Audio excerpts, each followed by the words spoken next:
What's up, Terrifics? Welcome to CES 2018, live here in the Las Vegas Convention Center. We're in North Hall with the automobiles. We're in Nissan's booth. This is really a Nissan experience, right, Chad? It absolutely is. We have some really cool new brain-to-vehicle technology. We've even got a driving simulator, so we'll hook you up and we'll actually see how you can drive. But here's the great news. The technology that we're using now at Nissan will actually help make you become a better driver. You know, I'm hearing that a lot. And you know, as we get ready to have driverless vehicles, we're also looking to become better drivers, which I think is good.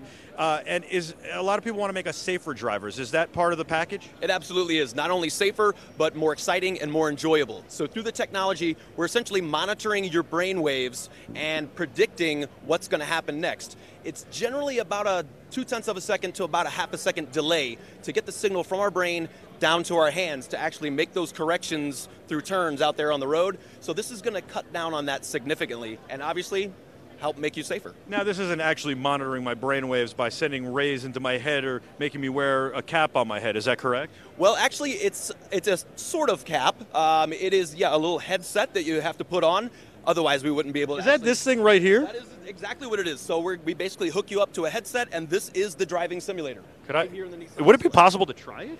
I think we can probably arrange that. What you have to do when you come to Nissan is actually schedule a time, so we could probably arrange to have that done. I believe that we already have somebody coming up in the next couple minutes, but maybe we'll be able to do that in just a little bit. Yeah, why don't we come back like tomorrow and do that? Why don't now we check out the rest of the stuff? Or maybe Thursday or whatever day of the week we can come back. Anytime, and what we'll do before you come back is go ahead and schedule that time so we're ready for you. All right, you hear that, Terrifics? We'll schedule the time, we'll come back, and I'll do this, and we'll see just how bad I am at driving, or dangerous is really the question. We hope that you're not, but hey, the simulator might make you better. I'm going to drive exactly how I drive. I'm not going to try and drive better or worse. Well, that's good. Then you'll get some accurate, honest feedback. That's what I want. I like what you're doing. Are you putting this at different dealerships around the country, too, so people can get a first-hand view of how they're driving? Not a bad idea, but right now it's only at CES, so you guys got to come check us out at the CES booth. Sounds good. What else do you have around the show? I know you have a lot of concept vehicles, and you've got the Rogue as well. Yes, have to have our #1 seller in the entire lineup. The reason being is because we have ProPILOT assist technology, and what that is basically the first step in autonomous driving. So out on the highway. Should we go take a look? Let's go take a look. Let's take a peek. Essentially, out on the highway, you have cameras on the side of the vehicle that's used in our around view monitor system. They're right here underneath the side view mirrors. These cameras are being used to help center you in your lane. So the old corrections that you used to have to make, no longer on the highway. So the car is actually going to help keep you centered in the lane. That is exactly correct. Also, once you set the following distance to the vehicle ahead of you, it will accelerate and decelerate on its own, and it will even come to a complete stop. So it's almost a driverless vehicle. You kind of just got to monitor the car. Well, it's definitely hands-on wheel technology right now, so we haven't reached the point quite yet where you can, hey, let the car take over. That's a little farther down the road for us, but it is within range. Are these features, are they affordable features, or does this make the Rogue a $60,000 Rogue? Absolutely not. We're making all of these features very, very affordable. The Rogue starts in the mid-20s and tops out with that technology in the mid-30s. Now, do you have a favorite Nissan? Is it the Skyline GT? Is it maybe the 280Z? Maybe even the 240Z? Back, and I'm talking the 70s, not, the 90s or 2000s even. What about, I don't know, a Rogue? Whatever it is. Do you have a favorite Nissan of all time? I absolutely do, my friend, and it is the GTR. Yep, the Skylines throughout its history have been absolutely amazing for us. The Z's probably a little more in my price range for right now, but hey, I'm working towards that GTR. I love that GTR. What a fun car to drive, too. 0 to 60 in 2.7 seconds, my friend. I'm ready. We got to do it. What's over here? What do we have over here? In the center, let's talk about what's in the center. It's getting a lot of attention. That is our IMX concept. It's a zero-emission concept, and basically, it's the next level of autonomous driving, what we were talking about. So imagine the future where this car would actually drop you off at the airport, drive itself back home, and then when you get back into town, it comes to pick you up.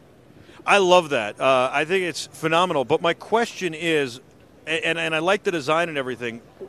I mean, I guess you can still drive the car, so that's why we still have it configured like a car. But why aren't we thinking about configuring them more like pods if we're not driving them? But like you said, you're driving it, it goes home, and then it comes and picks you up. Excellent question. So you got two drive modes, autonomous drive mode and manual drive mode. So if you want to be a little more old school, and feel the road and really be connected to that driving experience, you go for manual drive mode.